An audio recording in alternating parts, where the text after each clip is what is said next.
This is a look at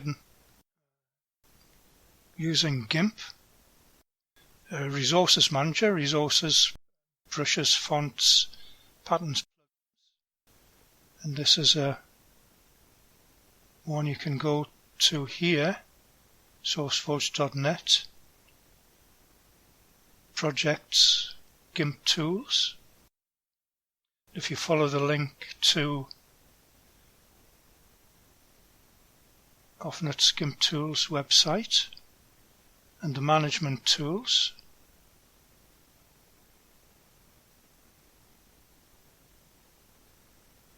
we get a whole page of details about an add-on manager.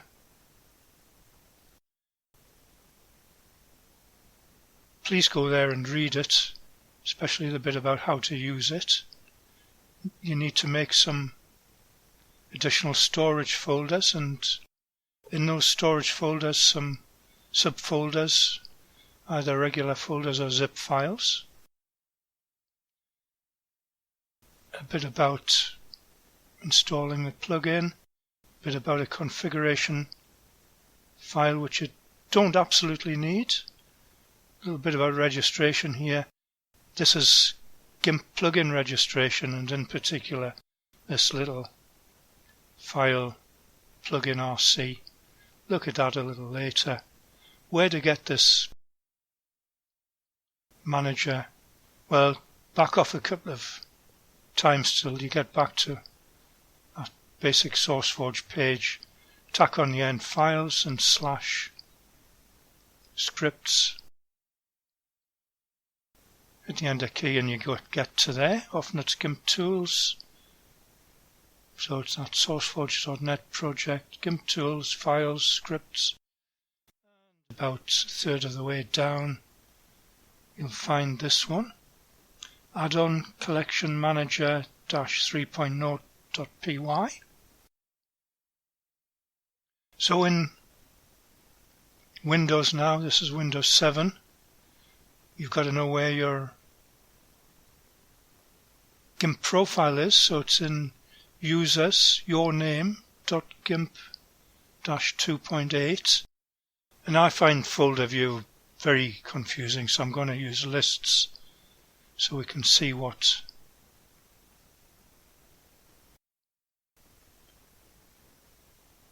goes where.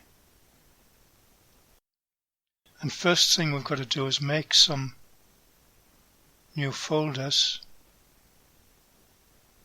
and these follow the name of the Gimp resource. So for brushes, I need brushes _ storage, no spaces in this anyway, that's an underscore.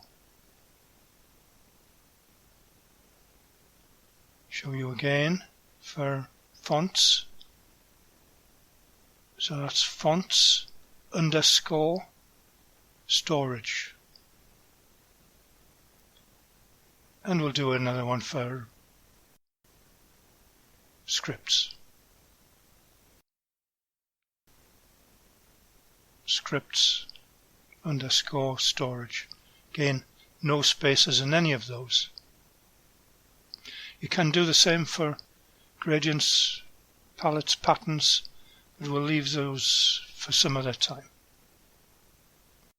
What else have we got to do? Well, in plugins folder, I've downloaded my add-on collection manager, and that goes into my .gimp-2.8 plugins folder. That's my, remember this is your Gimp profile. Users your name.gimp-2.8. Resources. Now that I've downloaded a whole load of resources here of all different sorts. Again, I'll put this into list view. I've got some brushes, I've got some fonts, and I've got a script. Remember, these have to go into folders. So I can make a new folder there. And I'll put my Gimp brushes into that folder. So I'll call this hairbrush as a descriptive name. Select those, carefully click and drag in. I'm moving those into that folder. I've got one single Photoshop ABR brush file. Don't really want to put that into a folder on its own. So what I can do, remember we can use zip files, send to compressed. Windows calls it a zip folder, it's a zip file. Doesn't matter. I'm just going to append the name so I know what it is, an ABR, so that I know this is a Photoshop brush. Same with scripts. You wouldn't normally put a whole load of scripts into a single folder. You would have them as individual files. So in this case I'm going to send to a zip file, and that name's OK. Makes sense. Fonts tend to be collections, and looking at it in Windows, don't just go and install it into your Windows fonts folder. It's already got hundreds of fonts in there. The correct place for a font that you use all the time in Gimp is in the fonts folder in your profile, that one. If you don't use them so often and you want to put them in your resources manager, they go in the fonts storage folder. So for those, I'm going to select all those family of fonts, send them to a zip file, and just rename that to the family name. Makes a bit more sense that way. Same with those three similar fonts. You can have similar fonts of different families. You can call, handwriting fonts and fat fonts, but they go in font storage. So does that one. Careful how you click and drag these in. Very easy to lose files in Windows.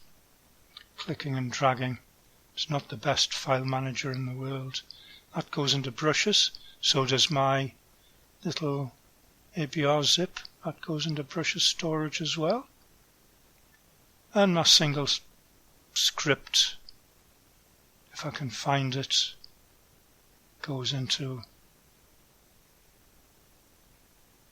script storage. Remember, this is for scripts that you won't use very much.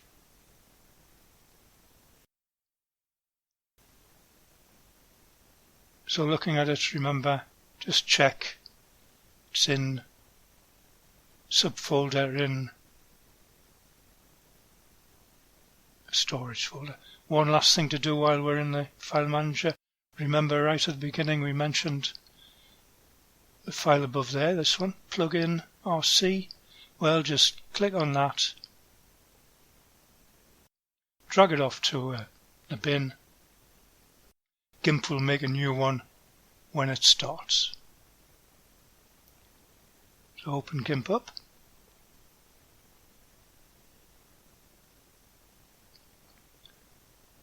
First time it'll search for those plugins. And this is a Gimp 2.8.14. A bit tight on space here. This is a virtual machine.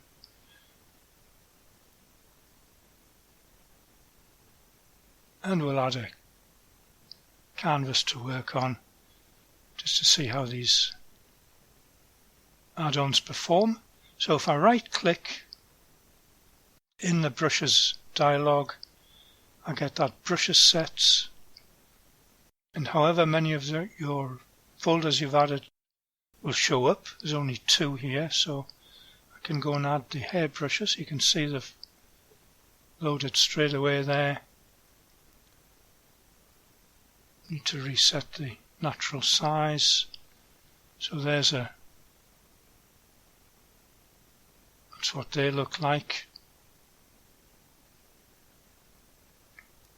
Again, right clicking, brush sets. I can untick or tick as many as I like, one or more. So that takes one set out and adds another set in, and if you look around, there's this Photoshop brush set.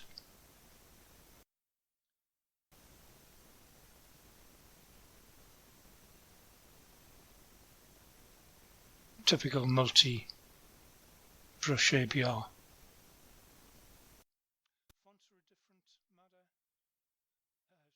Scripts are a different matter. Scripts are in the Help menu, so you get script sets there.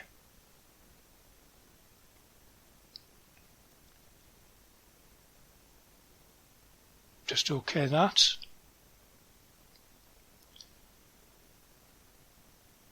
When it says done, it's done. There it is there. If you remember, if you can't find your plugin or script, go to the browser, type in a bit of a name, and you should find it where it is. This one's pretty obvious because it put itself right up in the menu bar. Help, drop down help menu, untick it. It says it's done. You can close it, you can see it's gone.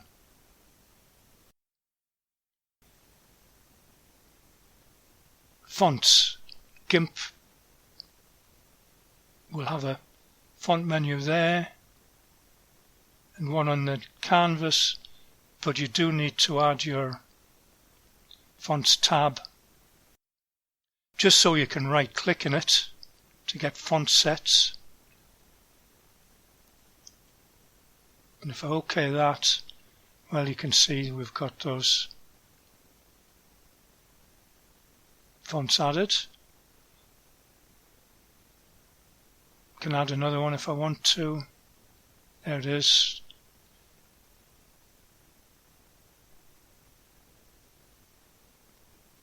There they are, just to show you that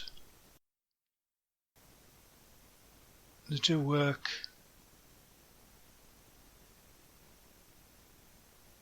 There's the font tool.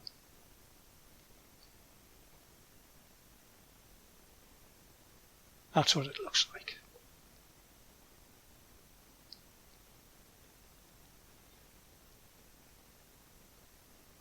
Now there's a snag with Windows in that sometimes these don't uninstall. You can untick them or tick them. Great if you get that little done sign, that's great. Really is. More often than not, we never get to the done. It's because Windows has got that font file open and Gimp can't close it. You've either got to be patient, try again, or the next time you start Gimp up, might be tomorrow, you can go and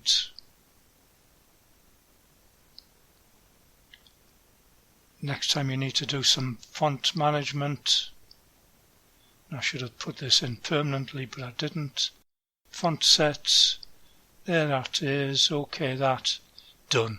We've lost it. So that's the one drawback with Windows. Linux users won't have that problem.